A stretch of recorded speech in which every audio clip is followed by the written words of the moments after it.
কুড়িগ্রামের দুধকুমার, গঙ্গাধর ও ব্রহ্মপুত্র নদীর পানি বৃদ্ধি পাওয়ায় তীব্র আকার ধারণ করেছে নদী ভাঙন। গত এক সপ্তাহে শতাধিক পরিবার ভিটেমাটি হারিয়ে আশ্রয়হীন। কুড়িগ্রাম পানি উন্নয়ন বোর্ড বলছে, ভাঙন রোধে দ্রুতই পদক্ষেপ নেওয়া হবে। কুড়িগ্রাম জেলা প্রতিনিধি এস.এম. সাগরের রিপোর্ট জানাচ্ছেন জাহিদুল আলম।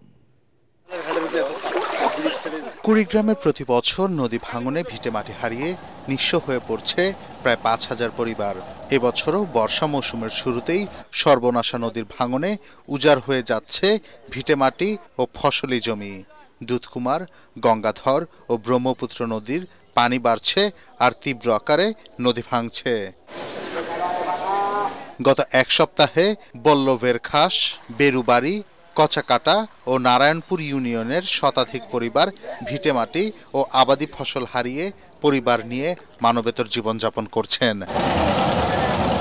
ভাঙন আতঙ্কে এসব এলাকার প্রায় ১০,০০০ পরিবার সহ স্কুল, মসজিদ, ঘরবাড়ি, জমিজমা সহ বিভিন্ন স্থাপনা। জরুরিভাবে ভাঙন রোধ করা না হলে মানচিত্র থেকে হারিয়ে যেতে পারে এসব এলাকার অধিকাংশ স্থাপনা। ৫-৭-৮ বছর বাড়ি ভাঙি, বন্যাদি খুব অসুবিধা, এখনো নদী ভাঙনি আছে। দুধকুমার নদীর পশ্চিম পার এমন ভাঙনের অবস্থা হয়েছে যা আমরা বসত বাড়িঘর নিয়ে খুব বিপদে আছি। যেমন বন্যার সময় আমাদের বাড়িঘর টানা নিয়ে খুব একটু সমস্যা হয়, আমরা নৌকা পাই না, এটা বেরিবাদ নাই।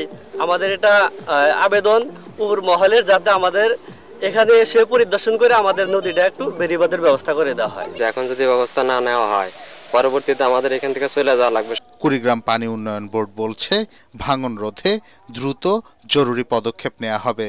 জরুরিভাবে আমাদের কিছু জিও গাইড দিয়ে ভাঙন রোধ করা যায় কিনা সেই বিষয়টি দেখছি। আমাদের পর্যাপ্ত জনবল আছে, আমরা সেই জনবল নিয়ে আমরা প্রস্তুত আছি। বিভিন্ন জায়গায় যেখানে ভাঙন দেখা দিচ্ছে আমরা কাজগুলো বাস্তবায়ন করছি জরুরি ভিত্তিতে জিও গাইড দ্বারা। ভাঙন প্রতিরোধে স্থায়ী ও কার্যকর পদক্ষেপ নেওয়ার দাবি এলাকাবাসীর। Bureau report, ATN Bangla.